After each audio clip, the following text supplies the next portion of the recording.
You have seen Games Workshop models and you have seen 3D printed miniatures, but how do they compare in quality? To answer this question, I had to source a mini that could compare with a Games Workshop model, and it turns out it's easier to do than you think. Go and use any search engine and type in Space Marine STL and you'll get a lot of results. I found these cool Eradicator proxy models a long time ago, and no sorry, I can't provide any. Think of 3D printing, what do you think of? Is the quality not sharp enough? Well, what if I told you that the quality is here and it is easier than you think? What do you do when you find the model you are wanting to print? You'll need a slicer, like Chidubox or Lychee. There are others, but this is what I use. This program will allow you to be able to support your models for printing. That can be better explained in this video in the top right, made by Atlas. The basics of supporting are to make sure overhangs and other details will be printed. Once that is sorted out, you can slice the file and save it to a USB stick. Plug it in and hit print. For this, I use an Anycubic standard grey resin. No other reason than it's just cheap. This specific print took around 4 hours on my Elegoo Saturn. The most nerve-wracking thing for anyone that prints models, will it print or not? Lucky for me, from first glance, it all printed first go. The details look great. Removing these models requires some gloves first. Remember, this stuff is toxic. My process is usually to remove the models from the build plate with a metal scraper, and it does the trick, being careful not to dig into the build plate. This is where you can inspect the models to see what printed and what didn't.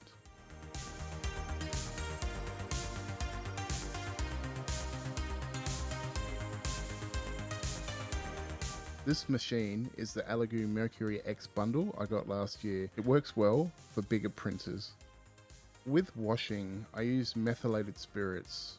1, because it is cheaper than isopropyl alcohol, and 2, it does seem to work better for me.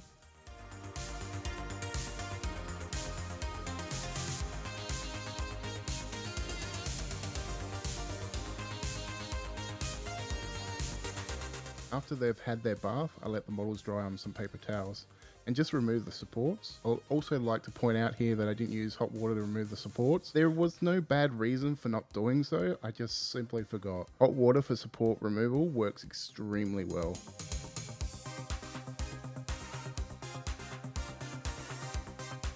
UV curing is the last step of the printing process for me. Again, having this wash and cure station is purely for convenience. I have seen a lot of people make their own setups and they work fine.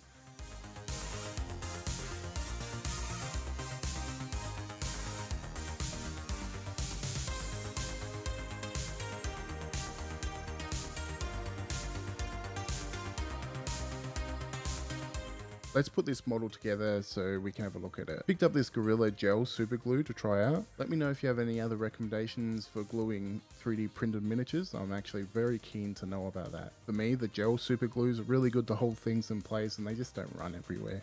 I have to say, the model turned out better than I expected. The supports were the ones that came with the model and they were not bad. For those out there saying, why not look at this model with a macro lens like the other YouTubers? And to that, I say I don't have macro vision, so why does that matter? From what I can see, the model looks smooth and the details came out great. I want to also point out that STL files you get can be varied with their details. That is 100% up to the 3D artist and how well they know small scale miniatures. So the argument that 3D printed models are not as detailed as plastic models are kind of bullshit. I figured painting the model will allow you to see the details more. Also, I am trialing a color scheme. I want to paint my other Marines in the future. So priming in black and then using a Zenithal highlight works well for the next step. Airbrushing the contrast paints. I am trying to follow a quick speed paint technique for laying down the main color of their armor.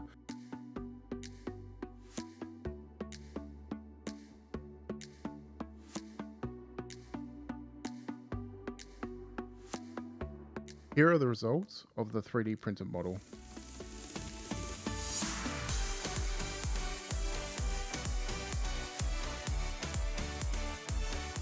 Nathan, I hear. You showed us the 3D printer model, but where is the GW Mini? Well, for that, I needed to find an equivalent model to compare it with. Luckily, I still have a mountain of unpainted grey plastic and found what I was looking for in this Indomitus box set.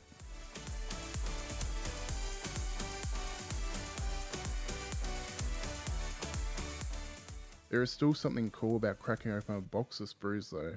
And I have to put this out there, I don't hate buying models from the store. What I hate is the stupid prices, especially over here in Australia. I think one of the biggest issues with 3D printing your models are being excluded from your local GW stores and from tournaments. But I also understand why.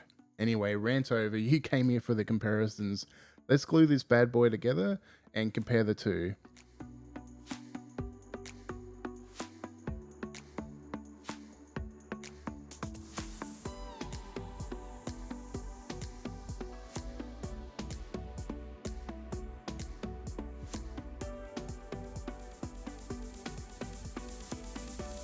On the left, you have a 3D printed model, and on the right is the GW model. Both look great, but there is something standing out: the scale. This was 100% my fault. I forgot to scale the model to the GW one. Oh well, the best thing about 3D printing is it costs you absolutely crap all to reprint another one. I think at the end of the day, the only answer to the question, is 3D printing the same quality as plastic Games Workshop models, is yes. Remember, this is a 4K printer, not the 8K printers out now. Should GW be scared? I would say yes, but their profit numbers tell me they are not worried at all. Will 3D printing put Games Workshop out of business? We will never know that until Games Workshop closes its own doors. Thank you for watching, and if you want to see more 3D printing, check out this last video.